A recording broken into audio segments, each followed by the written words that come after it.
Which really gives me a beautiful segue to what you're doing now, the Angelic Intelligence platform that you're building. And I just wanted to first unpack this thing between, uh, you know, the transformers and the typical, AI tech that is there. Can you just unpack what are the two things and how different are they? And then I'll come back to the question of why angelic intelligence is very, very different from how the other platforms are getting built today. So we'll come back to that. But if you can unpack the first question of mine. So, artificial intelligence, a lot of people think arrived in 2023 when ChatGPT just came to the, but not necessarily.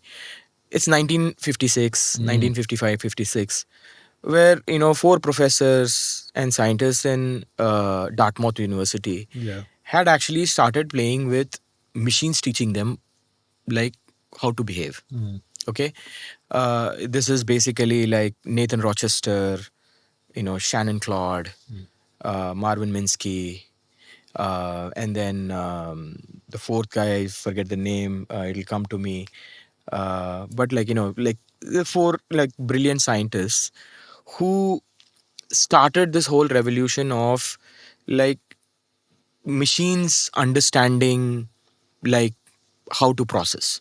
Okay, and then we've gone through sequential innovation in that.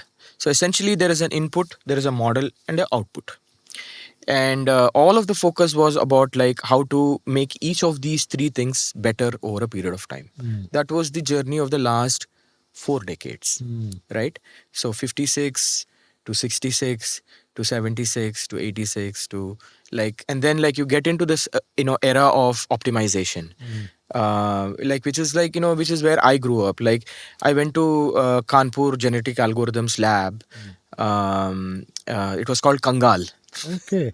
Like there was a professor called Kalyan Maidev, very famous guy, and primarily like he was the first guy to start like thinking about genetic algorithms to start like predicting things. Okay. Right, like how you could do like failure mode effective analysis and all of that for like mechanical engineering aspects of it. Like how do you think about brakes and how do you think about like manufacturing and bring that philosophy of genetic algorithms into that process.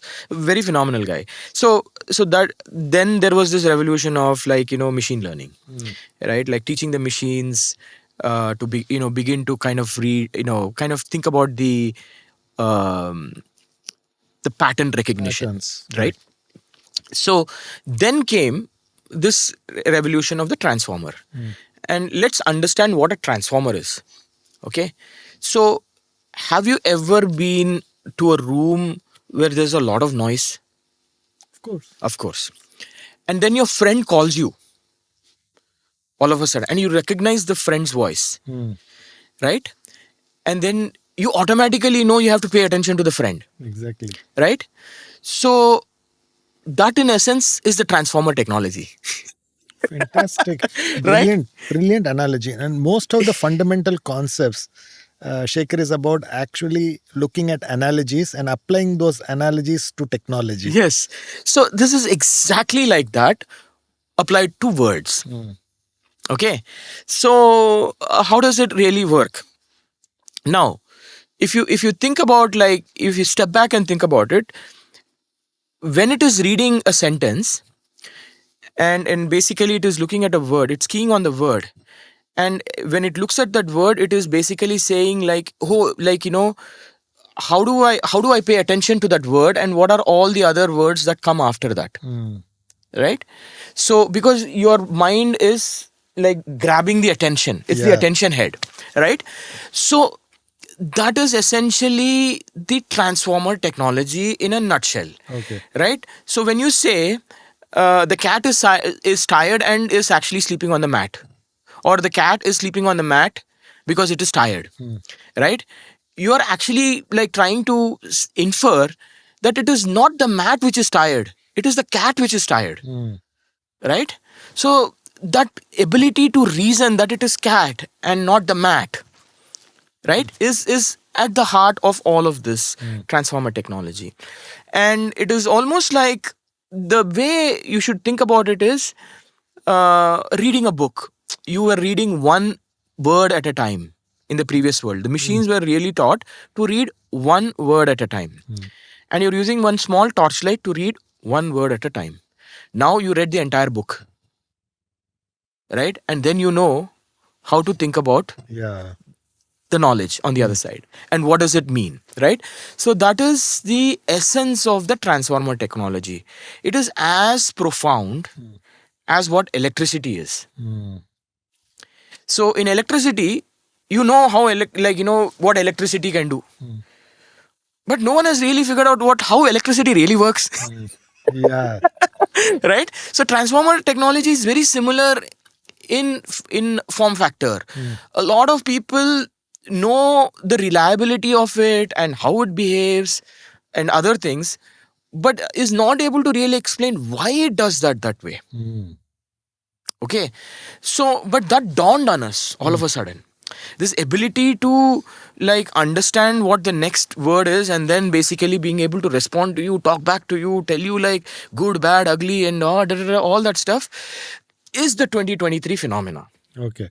Okay, so now extrapolate the 2023 phenomena into things that can happen. It's very similar to how you teach a pup. When you teach a pup, the previous world was hey puppy, sit down. The pup will sit. You tell get up, it will get up. So it is one thing at a time. It learned. Then the puppy got a little smart, and you hid a treat under a cap or some place. That fellow knows how to go fetch that. Because he knows the pattern. You you put it here, you put it there, you do this, you do that. So it is almost training the machines to think about pictures, this, that, and understanding how it works. Now imagine the pup is going to come back and talk to you and tell you, and it can draw, it can paint, it can converse with you, right? So that is the evolution of where we are. Okay. So that is the transformer technology's ability to give us this unique ability to read the entire book and to be able to say, I can infer this is what you're trying to do. It's almost like it is indexed in words, images. It's then able to predict what's the next word you will probably talk given my past context that I have, and therefore you are able to predict what would it be, and therefore it is coming back to you. Yeah. Right? That's really the transformer piece that you're talking about. And so even if you talk to Jeffrey Hinton, and if you talk to all of the research scientists out there and ask them, can you please explain how this works? They don't know. I go research whatever gets published in archive as it relates to AI, as it relates to any of the reasoning models. And so that fascination and curiosity led me to an article was done by DeepSeek 2.5 weeks ago that begins to unpack a little bit about how this works. The entropy, the energy model, right? And being a mechanical engineer, I found very fascinating how transformer technology works. So that's where we are with the transformer technology and its ability, and what we're seeing is the tip of the iceberg. Right? And what it is capable of. The place where this is interesting is it just dawned on us, and it just everyone got fascinated with it, and it is almost like the horse has left the barn. Right? And without our understanding and our knowing of what makes the horse. Yeah. And is it going to be a wild horse? Yeah. And which direction is it running? How do I ensure that it is it's pointed in the right direction, and it is not going to run and be a mercenary in the farmlands And create havoc. So and so that's where I think all of this has happened so fast around us, that it also presents opportunities for a new way of thinking, like angelic intelligence.